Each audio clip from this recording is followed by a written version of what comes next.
Hi there. Monday, December 2nd. Uh, Today I want to talk about what Hilarious calls survival bubbles. I hope you had a good Thanksgiving, good weekend. Mine was interesting. I went to my daughter's house, my oldest daughter, and family and friends were there, just immediate family. But anyway, I noticed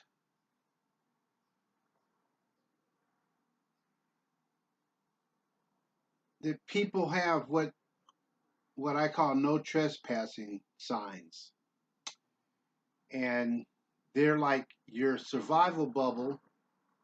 They're like all at the periphery. They line your survival bubble. They're the boundaries that enclose and encapsulate who you are. And the major part of your survival bubble is your identity. And anything that challenges your identity, for the most part, is crossing those no trespassing signs. I had an incident a few months ago. I mentioned it with my younger brother, and came up, but just not too long ago, not over Thanksgiving, but just recently, and I realized that uh, even though he has a view of the big picture in the small story, he's still within the survival bubble of his identity, and his identity is based on his small story character that he knows himself to be. And this isn't a put down to him because we all go through this. I went through it. We see it's like when I share stuff, I'm not putting anybody down. I'm speaking from personal experience because I grew up in the same world that you guys did. I grew up with all the same lies and structures, distortional structures that make up the small story. Hilarious had a saying, which is so true. You can't entertain the big story until you're completely disillusioned with the small story. Then you're ready for a change. As long as the small story or aspects of the small story work for you, why change? If it works, don't fix it. And the survival bubbles are those structures that we encapsulate ourselves with, our small story identities that allow us in the small story to say, I am. It's basically the ego. I think I shared this before, but I'm not sure. But I had a revelation once that the ego got a glimpse of infinity and it totally freaked it out. And that's why the ego had to make everything about itself to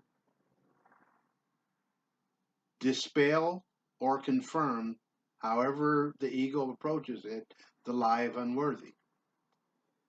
But it's still the lie of unworthy.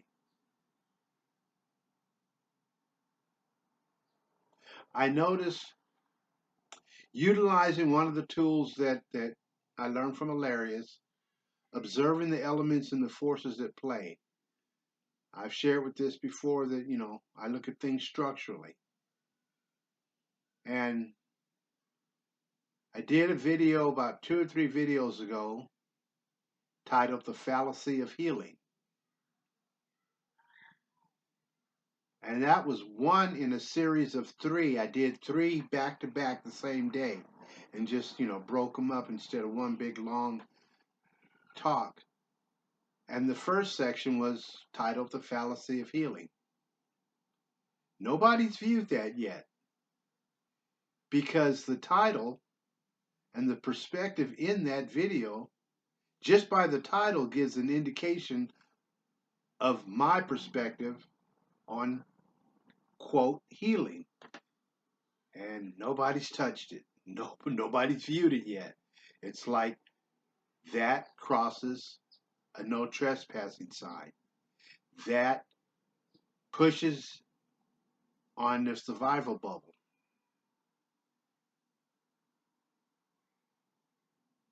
It's somewhat humorous to, I'm not laughing at you, but it is somewhat humorous from the big story that, oh, that's an area that just nobody wants to touch yet. But like I said, the videos subsequent to that one has multiple views. And the ones prior has multiple views. But that particular one, titled The Fallacy of Healing, nobody wants to go there. And it's understandable because it is really, really challenging. Believe me, it's like I said, I didn't get to that place. I didn't make that up. I got to that place in consciousness by walking outside my survival bubble, by taking down my no trespassing signs, by venturing forward into that, outside of that, looking at that. And it is extremely challenging to the ego, to the small story self.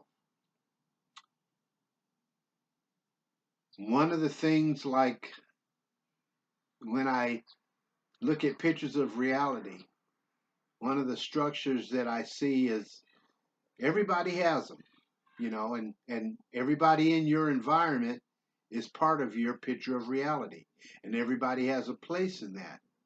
And when one in your picture of reality, and you have places for everybody, I call them, sitting in their chairs in your head of where they belong in your reality, who this being is in relationship to you and or anything else in your reality, they have a certain place. And when they get up and get out of that place, it's like, wait a minute, you can't do that. You're upsetting my structure. You're upsetting my picture of reality. You're upsetting my survival bubble. This is who and where I am in this bubble, and you're included in that. So you need to sit back down and behave yourself. That's why most people, family and friends, just, I had to ask permission from my daughter to attend, or I had to, how was it? She invited our household, but I was specifically told by Yasko to call my daughter, Amber, and talk to her before I got the okay, before I, her father, the grandfather of her kids, for her 4 kids, I had to talk to her and get her okay before I could come, because I don't sit in the chair that I belong in her reality, in her pictures of reality. And most of the family that would be attending, Michael, doesn't play ball properly. I had to promise to behave myself. And I told her, I'm the nicest guy I know. That's one of my favorite sayings, because I truly am the nicest guy I know. But because my perspectives, my picture of reality is outside of the small story, most people, everybody I know, can't get a grip. To an extent, I would say none of them, in varying degrees, none of them get me. None of them know who I am. They think they know who I am because they've known me in the small story, And this is the label that they put on me, and the place, the chair that I'm supposed to sit in their small story. And it's varied in each one of the individual small stories, obviously, because we're all unique. But once I left the small story and embraced the big story, I don't fit in anybody's chair. I don't fit in anybody's survival bubbles. I don't fit in their picture of reality. And in order to attend Thanksgiving dinner at my daughter's house, I had to promise to behave myself as if I was going to, come in and be this disrupting force and yada, yada, yada. Like I don't know that I said before, but I will say now.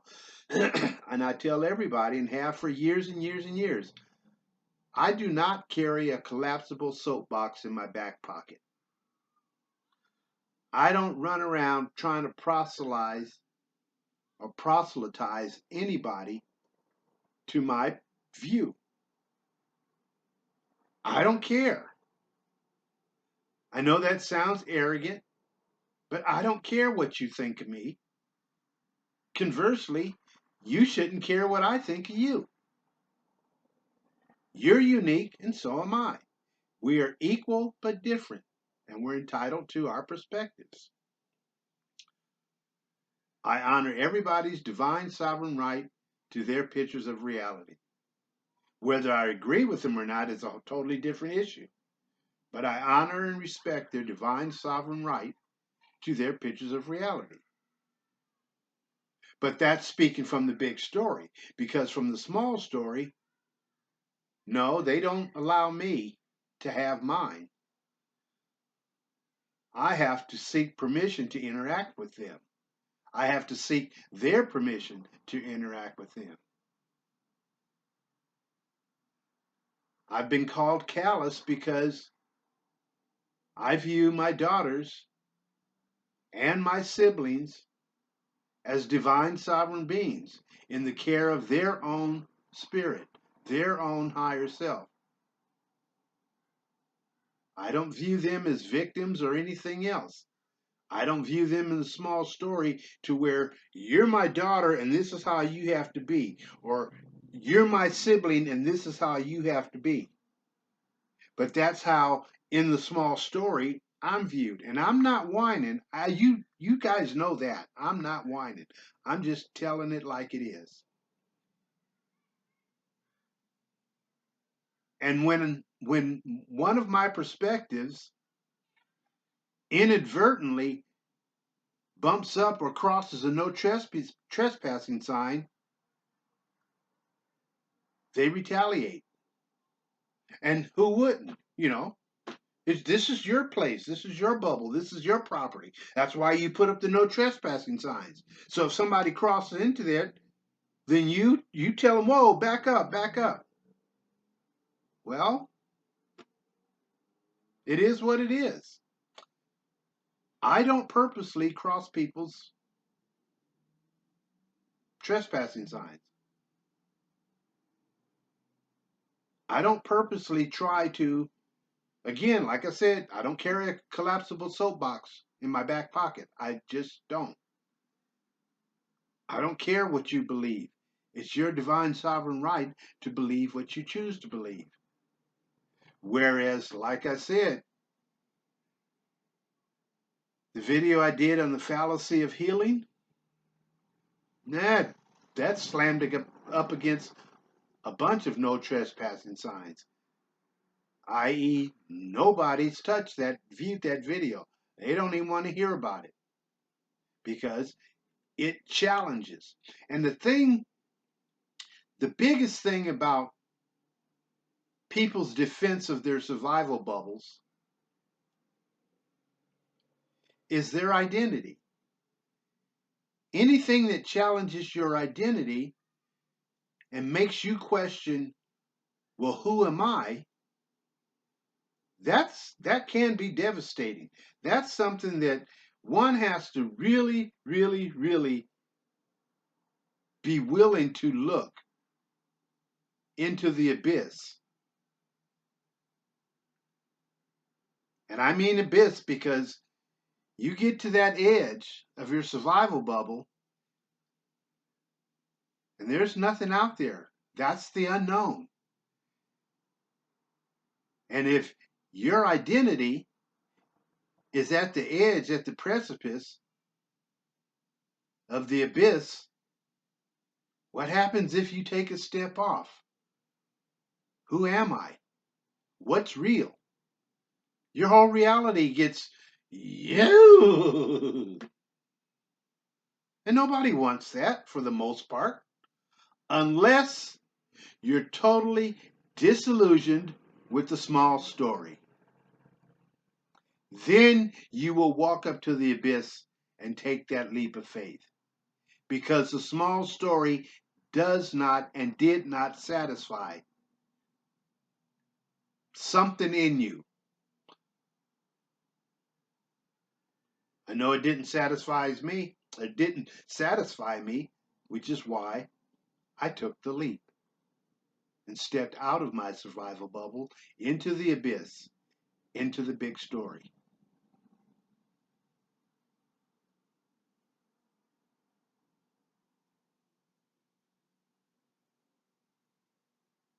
It's scary out there until you get a feel.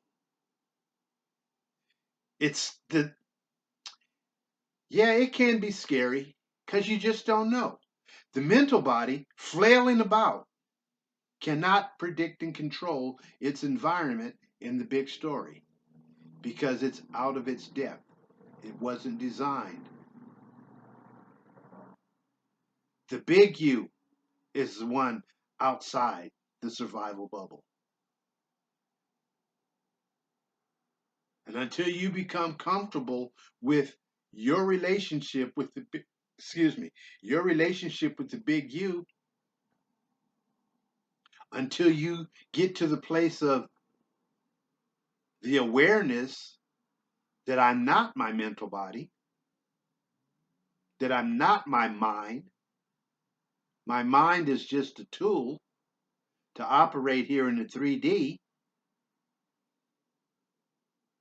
Then once you, there's a thing, you can embrace something and you can see something mentally in your head. It's like the survival, the no trespassing sign that I crossed with my younger brother. I was talking about how, our innate multidimensionality, everybody's innate multidimensionality. And that challenged him. That challenge that bumped up. He just flat in about 3 or 4 times in a row. I'm not multidimensional. He even spoke in the third person. Tony Green is not multidimensional. And then that's when I backed up and go, all right, well, let's change the subject.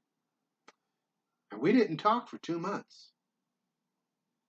And he's like, quote, my best friend. And we didn't talk for 2 months. A week after that, I reached out to him, offering an olive branch, talking about a subject that we both have in common in the small story. And he never got back to me. And then about 3 weeks later, we heard some news that was questionable. And I knew he would have had some data on it because it was a family issue. So I called him and asked him about it. And that was only the second time in about 6 weeks that we had, or the first time in 6 weeks that we had spoken since since just my conversation challenged that no trespassing sign. Actually walked across it and I was expelled. I was literally expelled out of his survival bubble for a 6 week period. We're now back on speaking terms and we're back to, being friends and brothers, but it sucked. But I'm sure you guys have gone through some of that too with family and friends. Just because you're who you are. You wouldn't be listening to this if you weren't. So I know you understand. Anyway, trust your data. Trust your data. Don't worry about anybody else. Trust your data.